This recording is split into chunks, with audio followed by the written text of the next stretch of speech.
Zen, anong oras haharap si Pangulong Duterte sa ICC at ano ang inaasahan nating mangyayari sa ICC? Kabayan, alas 2 yan ng hapon, Central European Time o 9 p.m. oras natin dyan sa Pilipinas. At gaya nga ng aking nabanggit kahapon, mahalaga itong initial appearance sa harap ng pre-trial chamber dahil dito ipapaliwanag ang mga kasong kinakaharap ng isang suspect. Yan ang terminong ginagamit ng ICC, pati na rin ang kanyang mga karapatan. Partikular nang itong karapatan para mag-apply sa interim release o yung pansamantalang paglaya. Pero hindi magiging madali ang pagbuha niyan at kung igawad ba ng korte ay marami itong mga kaakibat na mga kondisyon. Sa kanyang initial appearance na nakatakda Biyernes ng hapon sa The Hague, makakaharap ni dating Pangulong Rodrigo Duterte ang parehong tatlong babaeng huwes na naglabas ng warrant of arrest laban sa kanya. Sina Presiding Judge Julia Motok, Judge Ren Alapini Ganso at Judge Socorro Flores Liera. Ipinagbigay alam din sa pre-trial chamber ang kahilingan ng dating Pangulo na alalayan siya ni dating Executive Secretary Salvador Medialdea at ng Office of Public Counsel for Defense, isang opisina na nagbibigay ng serbisyong legal para sa mga nangangailangan para masigurong patas ang pagdinig. Mahalaga ang initial appearance dahil dito rin pwedeng humiling ng interim release o pansamantalang paglaya habang wala pang aktwal na paglilitis. I don't know them, but Ilang ulit nang sinabi ng kampo ni dating Pangulong Duterte ang posibilidad ng paghiling ng hospital arrest. Katunayan, humiling si Medialdea na dalhin ang dating Pangulo sa isang ospital imbes na sa ICC detention facility paglapag pa lang sa Netherlands. Hindi malinaw kay Medialdea kung pinagbigyan ng hiling, kaya nadismaya ng bigong makabisita sa detention center nitong Huwebes at masabihang wala doon ang dating Pangulo. they gave the assurance that he will be brought to a hospital, and I asked for the name of the hospital. Up to now, they have not given us the name of the hospital, so we took the position that he could have been brought here directly, and we are told that there is no President Duterte inside the facility.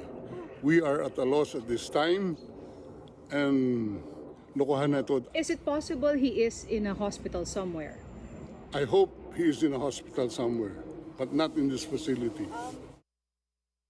Pero mabilis ang naging paglilinaw ng ICC na galing lang sa medical check-up sa isang ospital ang dating Pangulo na bahagi ng standard procedures. Nakausap din ng Embahada ng Pilipinas ang dating Pangulo na kinumpirmang galing siya sa ospital at maayos naman ang kalagayan. Nakiusap din si Duterte na mabisita ng embassy consular officials at humingi ng tulong para hilingin ang pagbisita ni Medialdea at kanyang pamilya. Lalo't nandito rin sa Netherlands si Vice President Sara Duterte. Nakipag-ugnayan agad ang embahada sa ICC registry para dito. Nagkausap rin sa telepono si dating Pangulong Duterte at Medialdea. Samantala, ilang Pinoy ang dumayo sa The Hague, kabilang ang magkaibigang si Dice at Love na magkaiba ang pananaw. Naniniwala ako sa human rights. Sa victim ng extrajudicial killing, need justice. Boss ma'am. I am pro the 30 po. Sorry. Okay. Anong paniniwala po natin? So, for me,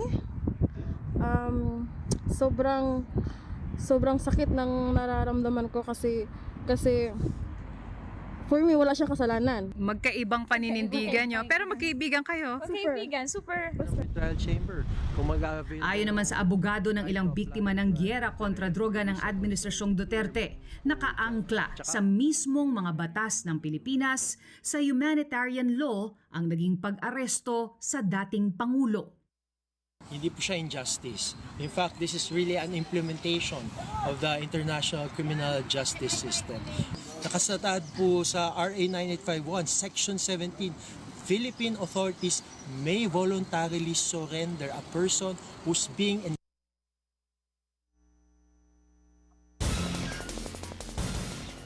Kabayan, mag-aalas 5 naman ng hapon, oras natin dyan sa Pilipinas, ay dumating nga dito sa ICC sina Vice President Sara Duterte at kasama niya si Attorney Harry Roque at Senator Robin Padilla. Itong si Attorney Roque ay nagsumite ng kanyang application para mapabilang sa legal team ng dating Pangulo kung saan ay makakasama niya si dating Executive Secretary Salvador Medialdea at isang British counsel. Kung mapapagbigyan yan ngayon ng korte, ay hihilingin nila sa initial appearance ng Pangulo mamayang alas 2 ng hapon na ipagpaliban muna ang naturang pagdinig. Ito ay dahil hindi pa rin nila nakikita o personal na nakakausap si dating Pangulong Rodrigo Duterte. Ngayon, kung hihingi naman ang kampo ng dating Pangulo ng interim release, ay medyo mahirap itong maaprubahan dahil rin ikukonsidera ng korte ang mga opinyon ng mga biktima at ng mga witnesses, pati na ang kanilang seguridad kung sakaling pagbigyan ang pansamantalang paglaya. At ayon nga kay ICC Assistant to Counsel, Attorney Cristina Conti ay mariing tututulan ng mga biktima ng war on drugs ng Duterte administration ang naturang paghiling. Kabayan. Anong balita ngayon kay Attorney Roque na wanted sa ating bansa sa kanyang kahilingan sa ICC na katawanin ang Pangulong Rodrigo Duterte? Ang sabi sa atin ni Attorney Roque ay nagsumite pa lang sila ng mga papeles dahil medyo nahuli or medyo late yung advice at notice ng ICC na magkakaroon nga ng initial appearance ngayon. Pero ang alam talaga natin, kabayan, kasi ito, yung ganitong proseso, ito yung kaagad-agad na ginagawa dahil bahagi talaga siya ng procedures or protocol para ipaalam sa isang suspect na termino nga ng ICC ang kanyang mga kaso at karapatan. Ngayon, hindi naman nagkaroon ng pagkakataon para pag-usapan ang kaso laban kay Attorney Roque dahil sila, actually, kabayan, ay tumungo ngayon doon sa ICC detention facility para makausap o mag-attempt na makausap at makita ang dating Pangulo bago itong pagdinig at humiling sila sa media na wag na silang sundan. Kasama nila si Vice President Sara Duterte doon, kabayan. So wala pang balita tungkol kay Roque? At wala ring reaksyon ng ating embahada dyan sa Netherlands tungkol kay Roque. Wala pa sa ngayon, kabayan, at yan ang ating alamin at kukunin maya-maya lamang. At ang linawin natin, dinala talaga sa ospital ang dating Pangulo, pero hindi sa pwedeng dalawin ng sinuman na nariyang mga Pilipino. Yes, kabayan, dahil lahat may procedure. Lahat ay kailangang i-coordinate sa mga kinatawan ng ICC, partikular na doon sa ICC registry. So kailangan may request, kailangan aprubahan, hindi pwedeng basta-basta papasok lang doon sa pasilidad.